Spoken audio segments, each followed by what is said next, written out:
This is the ASRock Desk Meet that I've reviewed previously. This is an Alder Lake i7 non-K processor with an AMD Radeon RX 6600, no XT. But this, if you can find a good deal on it, is the sweetest spot for the last year or so in terms of pricing and performance. The 12700 no K can perform really great or just good. And the difference between really great and good is good cooling and a good motherboard. And the motherboard in the Desk Meet is good for what it is. It lets you run the 12700 beyond Intel spec, technically an overclock, even though it's not an overclockable processor. And it's really just to do with the boost algorithm. Without getting too technical, basically what I'm saying is you can use this thing for gaming. There's not physically enough room to put a really insanely high-end GPU in here, but the RX 6600 at the $200-ish to $300 max-ish price point is really good for gamers. You could game at over 100 FPS with this thing and move beyond the world of 1080p gaming. And here today to help me do that is Pixio.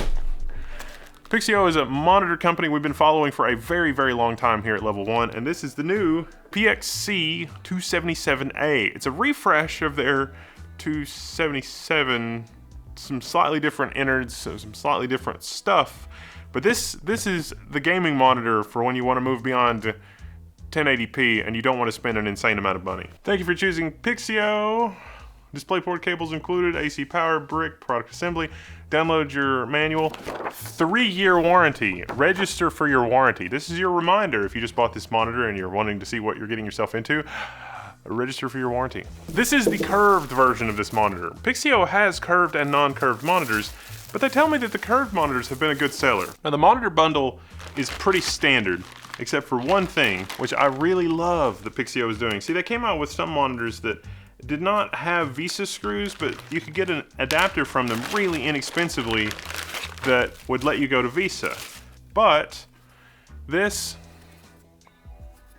is your cover, your VESA cover, which will make the back of the monitor look a lot nicer when you're rocking a VESA arm. VESA arms, if you're not familiar, you can actually mount your monitor to your desk and not have a foot. There was an older gentleman that I knew when I was still in school, still in high school in fact, and he's like, you have kind of a knack for this stuff. And he got me a monitor arm as a present and was like, I think you'll like this more than you think you will. And I thought it was ridiculous. But then I actually used the monitor arm and it was like, holy crap, monitor arms are awesome. So it's nice to have a standard mounting solution for monitor arms. For the I/O, we have two DisplayPort 1.2, that's up to 165 Hz, and HDMI 2.0, which will support up to 144 Hz. We also have USB for future firmware upgrades, just in case, and a DisplayPort and an earphone jack, 3.5mm stereo output. You can run your audio through your DisplayPort connection and then do your analog conversion in your monitor. Highly recommend that. If you're running the KVM that you can get at the Level 1 Tech's store, then 3.5mm on that, it's meant for beeps and boops. It doesn't have ground loop isolation or anything like that. Now, one quick note, this does have an external power brick. Some people prefer having the power brick built into the monitor. Some people prefer having the power brick outside the monitor. One nicety of having the power brick outside the monitor is it makes the monitor lighter, so it will work with more inexpensive monitor arms, which is nice. First up, fit and finish of the monitor. It's a plastic case, it's curved, it's got some Pixio branding on the back of it. It is a nice touch that it has the standard VESA mounting option at the back. The stand that it comes with is metal and very sturdy. The feet don't stick out in front of the display too much. It's a tripod kind of a design. There's a single 5-way hat switch. The most off-putting thing is when you go into the menu and you have to press the right arrow rather than pressing down on it to confirm something. So you go into the menus and you have to press right to toggle an option. Out of the box, the standard configuration, because there's some presets that are built into the firmware, is 128% of the sRGB color space. But this is a VA panel. They are not known for color accuracy or anything like that. However, it is highly responsive, as you can see. The chase square test here is probably among the best results that I've ever seen from a VA panel. This is a 165 Hz panel through and through. I did a high-speed setup so you could see at 120 Hz so that I could capture at 240 Hz, and it makes my life a little easier for showing you on screen versus the sort of crazy high-speed stuff that I have to do with a light sensor. But overall, the panel seems like it's responding the way that it should. This panel also supports MPRT. MPRT is sort of a new thing. MPRT has been incorrectly advertised as a black frame insertion technology or a blur elimination technology. That is not technically correct. This monitor does support MPRT, and when you toggle on MPRT, you pretty much lose the ability to do FreeSync and VSync. Or at least VSync and FreeSync, they shouldn't work if MPRT is working correctly. If you're not familiar with MPRT, Tech Team GB has a good explainer for it. It's one of those things that was driving him crazy to the point that he had to build hardware to help test with monitors and do all sorts of other fun things. So you should go check that out. It's really interesting stuff. When you toggle on FreeSync Premium, which this display does support but is off by default out of the box, it turns on the overdriver. And the overdriver is to help drive the panel a little harder than you see in some of the B-roll that I've shown you of the response time of the monitor, so that it can hit those really fast refresh rate goals that it has for itself, and so that it'll work a little bit better with the artificial testers. There's really no substitute for using really high-speed footage, and I mean really high-speed footage, I mean putting a close-up camera that is like 1,000 pixels by 1,000 pixels in one corner of the display and running it at like 300 FPS with a shutter buffer thing. That's a whole story for another time. But when you do that and you look at it, I don't really think the overdriver option in this monitor is good, especially at the medium or high levels. I get why it's off by default. The picture quality on this VA panel is considerably higher when overdriver is not on. So overdriver on the default setting of low when you enable FreeSync Premium, basically okay. But check out when I jack it all the way up to high. This is scrolling text. This monitor has the most beautiful scrolling text that I have seen on a VA panel.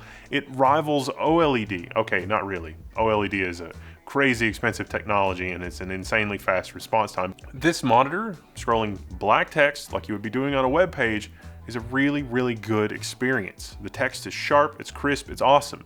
In the high speed mode, you get sort of a red aftertint, and that is the overdriver setting. You'll see this kind of thing happen on other displays from other vendors. It's overdriven too hard. So like a low or an off setting is probably gonna have better picture fidelity. It's gonna be up to you to decide what's right for you, but I'm encouraging you to experiment with it because you might learn some things. You might discover some things about how you enjoy playing games and how you enjoy doing everything else. The really amazing thing about this monitor, 2560 by 1440, 165 hertz, and it's about $200-ish at the time that I'm doing this video. That is a really, really good deal for a gaming 27-inch monitor that's 2560 by 1440. It's not 1080p. And I promise you, once you play with and use 2560 by 1440, you're probably not going back. And the relatively modest GPU, macroeconomic conditions notwithstanding, hope you're okay and everything is not completely on fire. This GPU is not an expensive GPU in the grand scheme of things, in the lineup of all, GPUs. And this GPU can push 100 FPS at 1440p in a lot of titles with reasonable graphics settings. And that is a joy to play on a monitor like this. And so it's maybe worth checking out. It's your toe in the water. It's like, oh, they told me 4K gaming wasn't any good. Well, it wasn't any good. Now it's actually pretty good. But also 1440p gaming, pretty good. We got out the spider and we did the color spider accuracy thing. As always, there's a link to that on the Level 1 forum, so you can go check that out. My panel is probably going to be a little different than your panel, but if you want to download my color profile that I use with color calibration spider thing, you totally can. All those numbers are sort of in line with what you'd expect for a VA panel. It is sort of a WLED backlight, so you've got a nice clean light coming from the backlight. It's not those old cold cathode tubes or anything like that.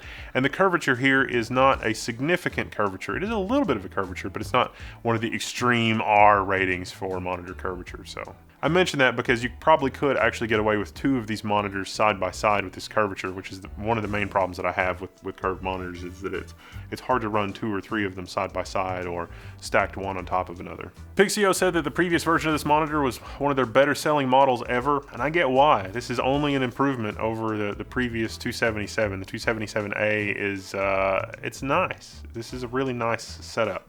I'm Whittle, this is Level 1. This has been a quick look at the PX277. If you want to see me do additional testing or anything else with this that I missed, let me know. I can't get over how good this platform is. I mean, you could probably build something a little cheaper in terms of like the desk platform, but inexpensive recent model GPUs is kind of a game changer for gamers, pun intended, because new GPUs are so much better than the old ones. I mean, there are people that have been rocking, 10 series GPUs for 5+ years, and the time to upgrade is now, especially if you've got a good display, because you'll probably keep this display through 2, 3, 4 computers.